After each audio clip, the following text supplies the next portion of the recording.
revenir au résumé du match PSG-Montpellier, le carton de cette soirée, un petit détour auprès du Parisien Jérôme Alonso. Vous êtes, Christian, allé le rencontrer cette semaine. Dans son jardin au parc. Au Parc des Princes, gardien, ange gardien, on peut dire, de cette équipe à laquelle il donne une âme. Regardez.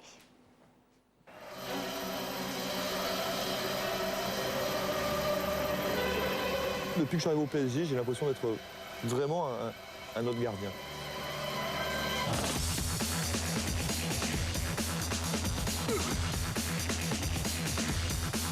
Je suis content d'avoir mon style. C'est mon style, il est à moi. C'est moi qui l'ai inventé.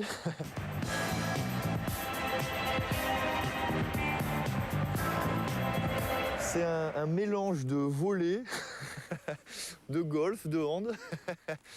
Non, c'est un...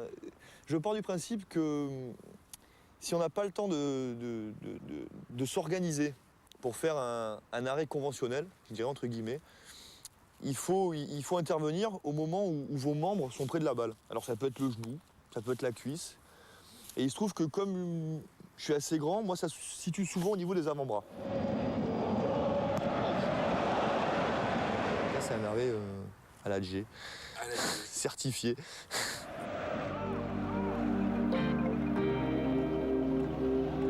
On s'identifie toujours à quelqu'un hein, quand on est gamin. Et puis il y avait un gardien à Nice qui s'appelait Fabien Piveteau à l'époque, qui faisait ça. Et puis je me suis identifié à ce geste quand j'étais jeune. Et après, c'est resté.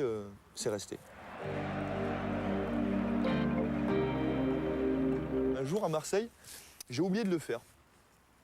La seule fois dans ma vie, en 12 ans, j'ai oublié de le faire un jour. Et il y a au moins 50 mecs derrière dans les tribunes qui m'ont dit « Jérôme, le bisou !» Le bisou, ils avaient vu que j'avais oublié. Et pour eux, ça leur paraissait impensable de commencer le match sans ça. Et les mecs, ils m'ont engueulé parce que j'avais oublié de le faire. Enfin, c'était génial. Le rôle du gardien, c'est pas un arrêt ou deux par match, comme on peut le voir à la télé. C'est avant le match, c'est à la mi-temps, c'est au retour des vestiaires, c'est toute la semaine. Le gardien, ça doit être le grand frère un peu. Et ça, c'est hyper intéressant et c'est un boulot de tous les jours, vraiment.